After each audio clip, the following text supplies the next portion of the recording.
the Bachelor of Science online degree program in Sustainability Management at SUNY ESF.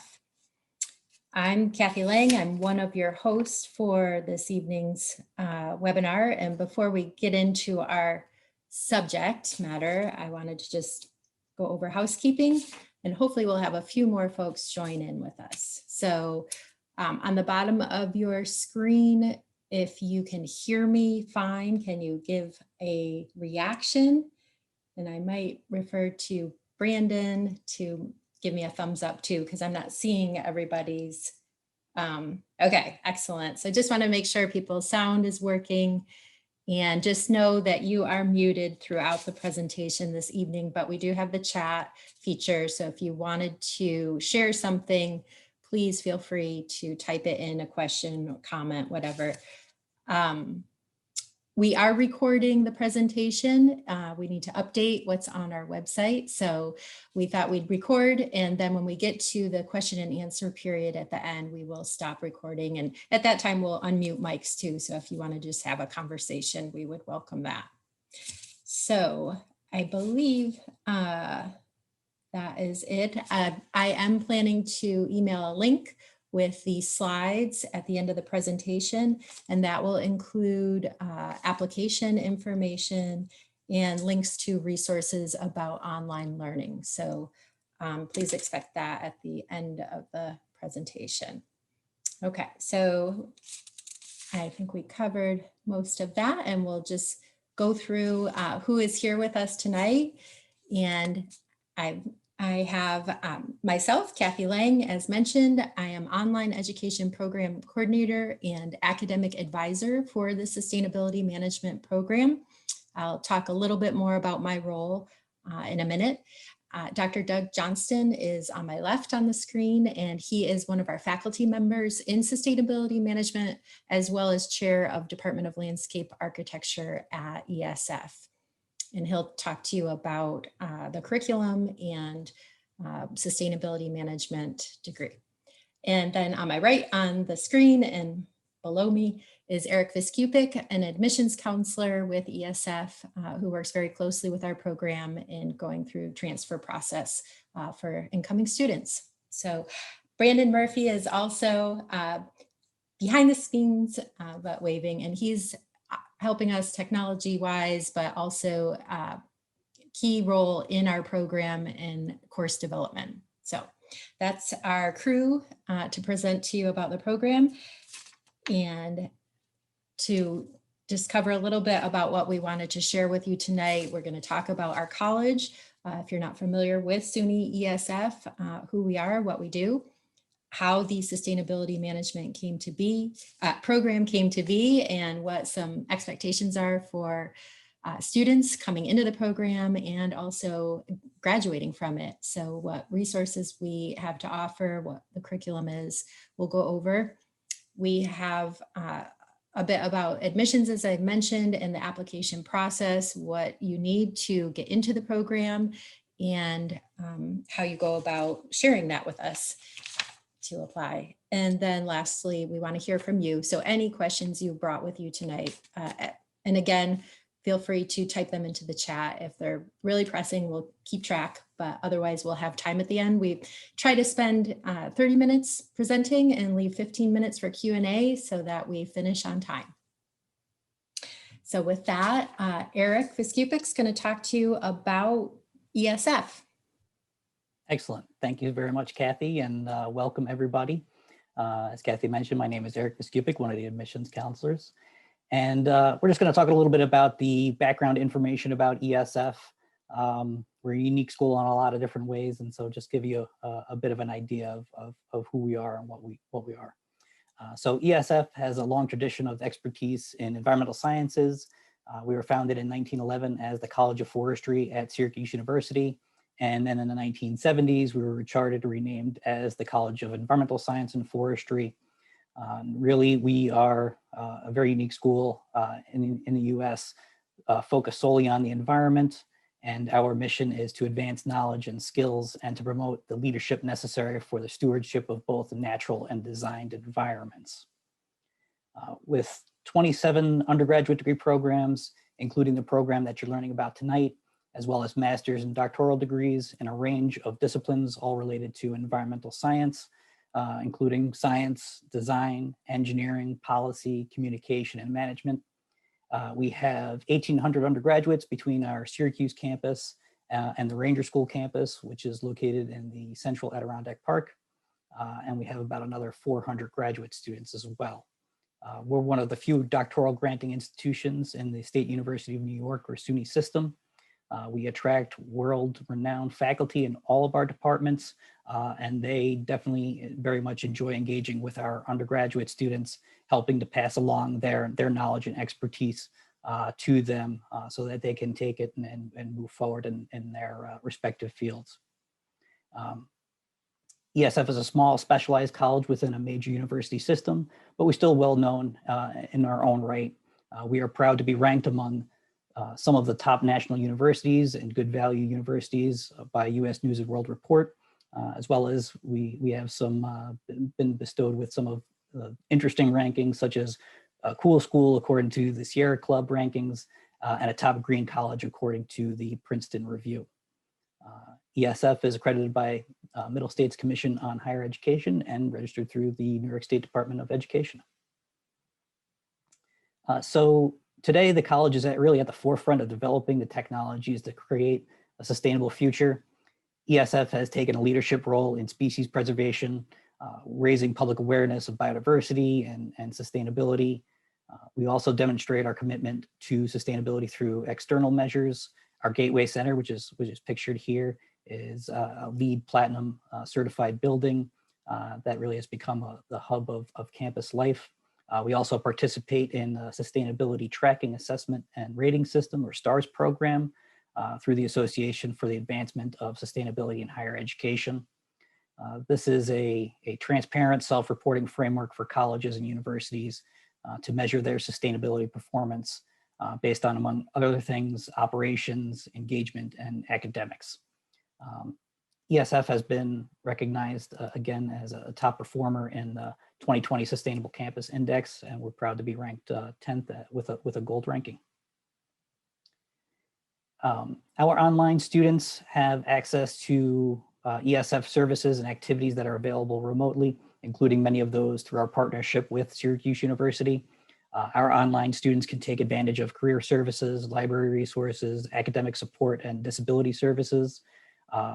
ESF students also have access to take courses through Syracuse University with our accessory instruction program. Provides prorated credits based on the number of credits that are transferring into ESF. So for this program, maybe if you have 60 credits or about halfway through your bachelor's degree program, you would be awarded 8 credits that you could take at Syracuse University for no extra tuition charge. All right, I'm going to pass it over to Kathy to talk a little bit more about Open Academy. Thank you, Eric. So Open Academy is the academic unit where online education is based at ESF. And as mentioned, I work as online education program coordinator at Open Academy. So I just wanted to share with you a little bit about who we are and what resources we bring to this program. We reach students of all ages and at varying degrees of professional experiences, as we offer focused webinar series, online graduate level certificate programs that we are in process of turning into an online master's of professional studies. And then the bachelor's level degree program. We have the teaching and learning center staff that support our faculty both on campus and online as they create courses and programs to reach students at these different levels. So as I mentioned, Brandon, who's with us this evening, is one of our instructional designers. So he gives feedback to faculty and how to make an engaging experience for online students. My position is to be the primary point of contact for our online learners' questions and as a liaison for administrative and academic needs. So our learners have the support they need when they need it. So that includes, I try to check in evenings and weekends, as many of our online students have other commitments during the day. So some of my functions include monitoring student progress, working with faculty to identify any challenges in coursework, to proactively identify barriers to student success and intervene as needed, to connect students with campus resources, such as Academic Success Center, even the library if they're having difficulty logging in, and then coaching and supporting wherever is needed. As mentioned, I serve as academic advisor. So I'm just coming off of advising week and planning schedules for the fall semester. So just to share a little bit about who is currently enrolled in our program. We are in our 4th semester, so we're still relatively new, but we've grown from our starting out from 6 students into, we have 32 that started this semester, and they're about half and half part-time and full-time. And most of these students, many of these students work while attending college. And so they take advantage of what Doug will talk about a little bit more in terms of the course format. But I just want to share the students' backgrounds include some are directly out of an associate's program or community college, but many have taken time in between to have families, to do different things, and some are even switching careers. So going back to school to pursue a new interest. But they have a variety of jobs already. Some are working in the energy sector, whether that's solar or through energy providers like National Grid or NYSEG. We have a few students that work for state agencies, including Department of Transportation. We have a few students with fashion interests, so have come to us from the Fashion Institute of Technology. So it's a really wide, diverse interests that have brought them to this program. And I think that's good. That adds to the courses. And I do see Sarah had a question through the chat, the master's program sustainability. Okay, so yeah, that is in the works. And it is not currently offered. We have a graduate level certificate program that is available to apply and enroll in currently. And we are working towards laddering that with 2 other certificate programs into an MPS degree. So we'd be happy to talk to you more, give you some more information. For now, I can't give you enrollment information, but for the certificate program, you could. Hope that helps. Okay, so just a little bit more, our current students. I think I have another slide after this with a little bit about where they come from. Currently, they're New York State residents. We have had applicants from around the country, and then this just reflects that some attended, whether it was a 2-year or 4-year program that they then transferred from to come to New York. So different parts of the country for that. But for the most part, we have around New York State that representing our student body. And so it's been a great experience for me so far. And we do have, as Eric will talk a little bit, for our cooperative colleges, a list of the courses at those schools, mostly the New York State community colleges, that would transfer directly into our lower division courses.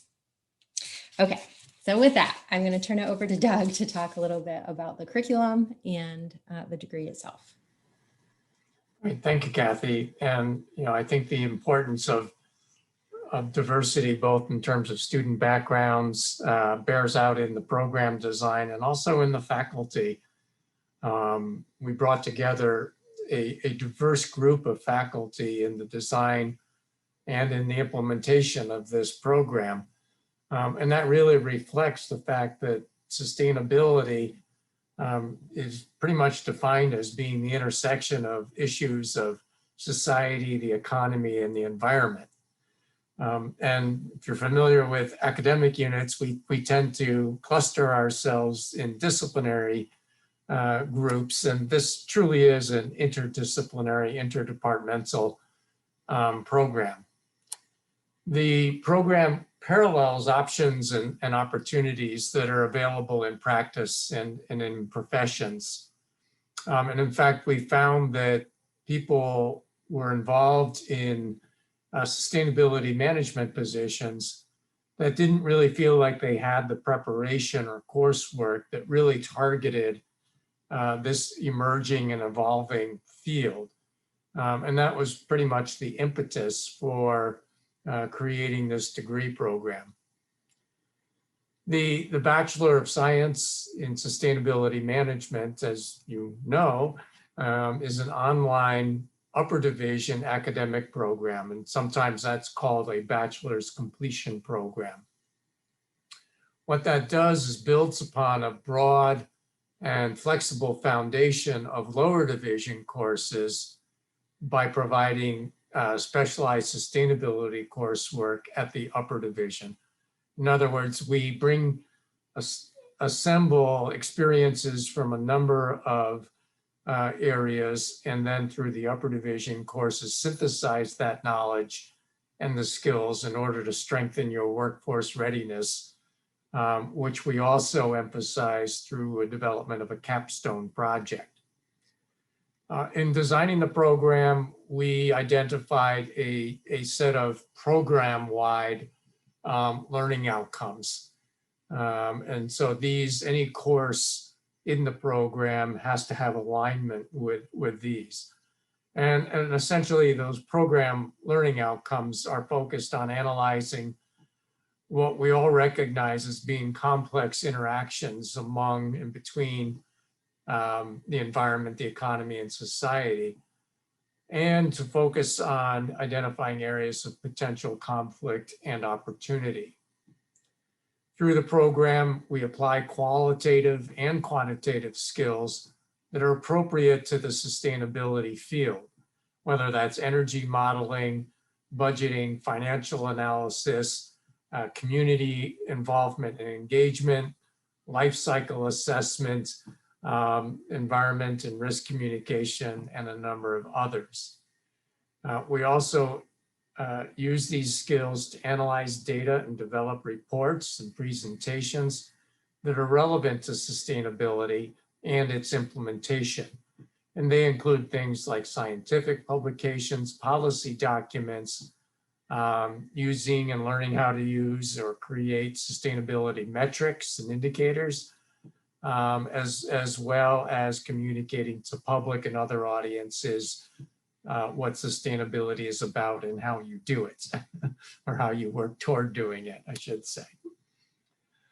Within the program too, we focus on both independent and collaborative work.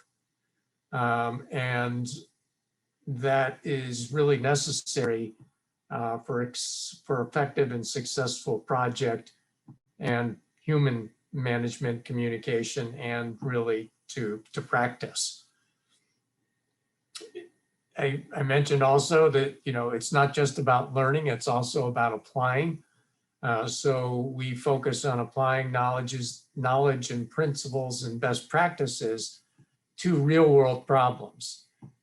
So rather than just talk about stuff, we have you work on them and do them, whether it's through various learning activities, or again, through the capstone project that we've mentioned now several times.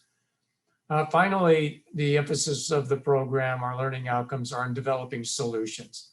So it's not just about understanding problems, it's about arriving at proposals for solutions. And by definition, that has to balance a diverse set of priorities and across diverse populations. So it is a complicated field, which is where the management skill sets come in, and also creativity. The need for these kinds of individuals is growing.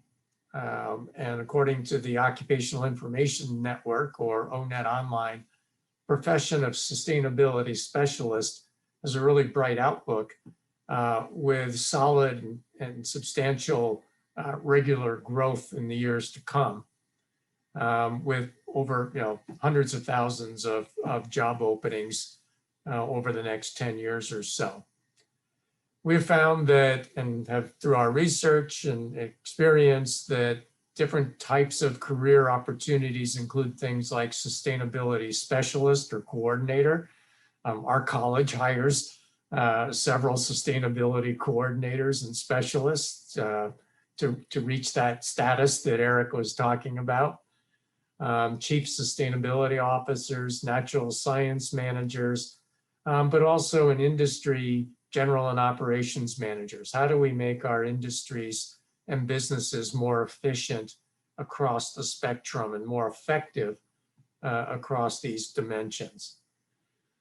In terms of preparing you for careers, clearly the program does that, but of course the college has additional resources to help you with that. Kind of the top career resources for online students at ESF includes career advising. We have career advising staff, and you can schedule appointments to work with those individuals to speak with advisors. Our faculty are also function as career advisors based on their connections and experiences, so they're always available.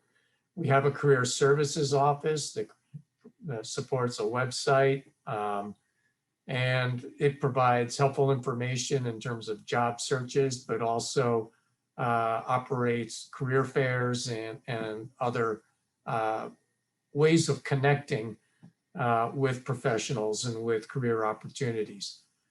The college uses Handshake, which is a career management system for enrolled students, which really serves as a connection to the database for jobs and internships, employer profiles, and a number of other resources for information about careers in the area. The program itself consists of 14 required courses who are taught by a combination of campus tenure track faculty or tenured and tenure track faculty, as well as visiting faculty and professional staff. The faculty are drawn from 4 different academic departments: chemistry, environmental studies, forest and natural resource management, also now called sustainability management, and landscape architecture. As Kathy mentioned too, the faculty are very strongly supported by other instructional professionals, including Brendan. So we have instructional designers who assist in the design and implementation of the courses, as well as the program coordinator, Kathy, who you've heard from and have learned about her position. I will say that the faculty developed each of their individual courses collectively. That is, we designed them from the ground up to serve the online student. These are not courses that we have just converted from face-to-face lecture hall classes and thrown them up onto the internet. These are designed explicitly according to rigorous standards for quality and highly engaging online programs. The other aspect that is consistent with ESF is that we limit our class sizes to small numbers. So if you had any experience with MOOCs or others where there may be casts of thousands in the class, our enrollments typically are in the 15 to 20 student range. And that's consistent across the college because we believe very strongly in keeping a low student to faculty ratio. And that makes it much easier for faculty to be available and accessible to you, when and where you need that interaction. Faculty hold virtual office hours. They'll identify preferred means of communication, whether it's email or phone calls or Zoom sessions or whatever. And we're pretty clear about what you can expect in terms of turnaround time on reactions or responses from faculty. Feedback from our current students has been quite positive, and they tend to focus on how faculty go out of their way to meet with students at various times and places, weekends, evenings, doesn't really matter to most of us. We're interested in supporting your education. That's our job, that's our mission. So I think you will find that faculty are very supportive of your work. So I want to spend a few minutes just talking about the curriculum itself. As Kathy said, we are an upper division program. So we're basically looking at 60 credits coming into the program with an additional 60 credit hours of upper division courses. That equates roughly to 4 semesters or 2 years if you are a full-time student. And again, I want to emphasize the fact that you don't need to be a full-time student. We just have it presented this way in part to save space on the sheet and to explain the different courses and the sequence of the courses, but they can be taken 1 at a time or 2 at a time or 3 at a time or whatever. So in the first year, we really do focus on some of those foundational courses, really introductions to the different aspects of sustainability, as well as our overriding, I guess, theory, for lack of a better phrase, about how to think about sustainability. So that is generally brought are framed in the notion of systems thinking. So ecology, economics, and society from a systems perspective. How does everything interconnect with each other? And then, of course, there are the more fundamental dimensions of sustainability, courses on ecological dimensions, courses on human and social dimensions. And then there are topical courses and methodological courses. So the course in climate change and sustainability is talking about current issues and how society is striving to or working toward addressing some of those changes. So to kind of give you some context of the kinds of situations in which sustainability management applies. And then you see here also an introduction to spatial analysis and GIS. And so that's an introduction to some of the methodologies along with sustainability data analysis. I also want to mention, of course, as you see there are a number of electives.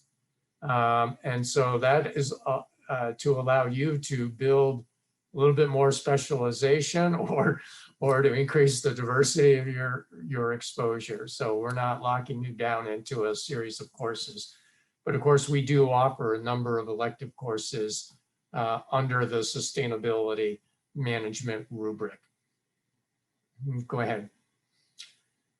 In the second year, again, we continue developing and expanding on your skills and knowledge. So more advanced analysis skills, more subject areas, sustainable urbanism, sustainable energy, and more methods, civic engagement and participatory planning, more topics, environmental justice, and managerial economics and others.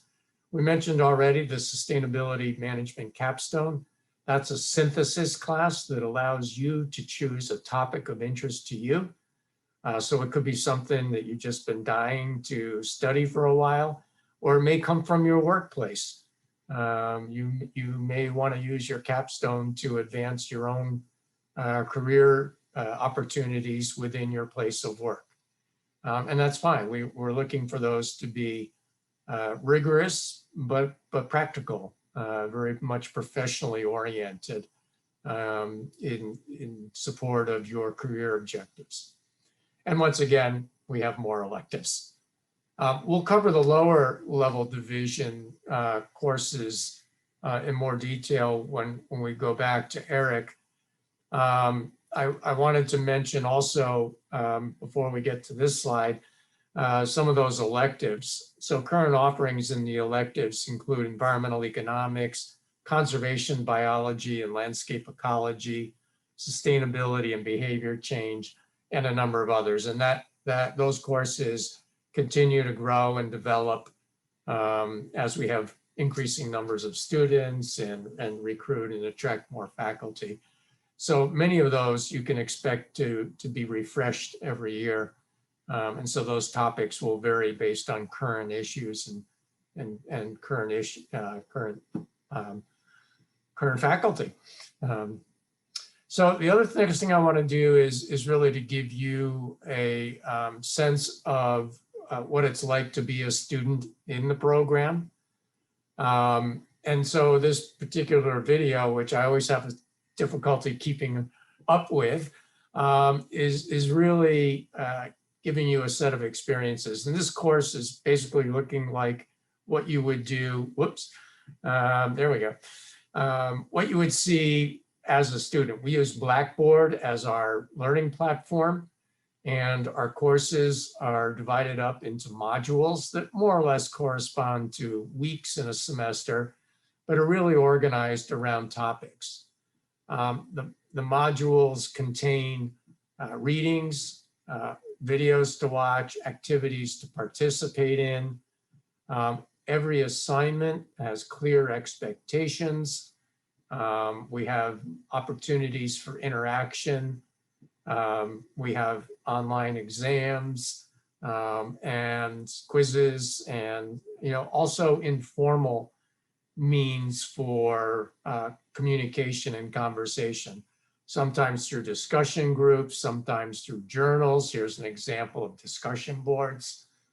So you can interact with other students, you can interact with faculty, and then the faculty themselves will produce videos so that you can learn more about your faculty members and not just deal with a talking head, voiceover of a presentation or something like that. So it's a wide variety of learning opportunities.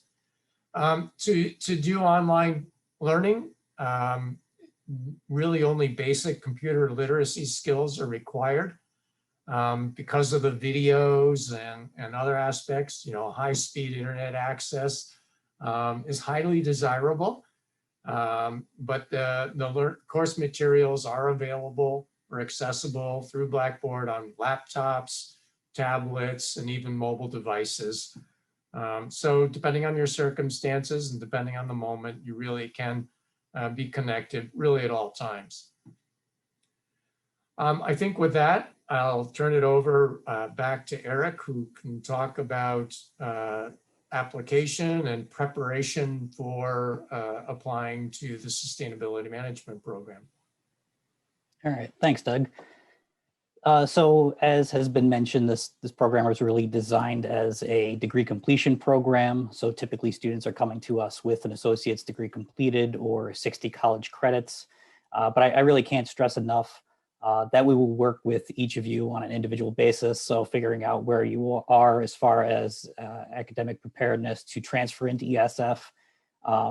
You don't need to have all 60 credits completed before transferring in for this program, but you will need to complete all 60 of the lower division credits before you actually do receive your bachelor's degree from us also. So if you start in this program, you'll be able to take those lower level credits concurrently with the upper division course requirements also. So we typically like to see students have completed a physical science course, an economics course, a statistics course, and either an English composition or English literature. And again, we can work with you on an individual basis. If you send us your transcripts, we can do an evaluation so you know exactly how your credits are going to transfer in currently, and if there's any gaps in there that you want to complete before transferring in, we can help you to find those specific classes no matter what school it is that you're looking to take those credits at. So the application itself is pretty straightforward. We use either the SUNY application or the common application. It makes no difference to us which one you decide to use.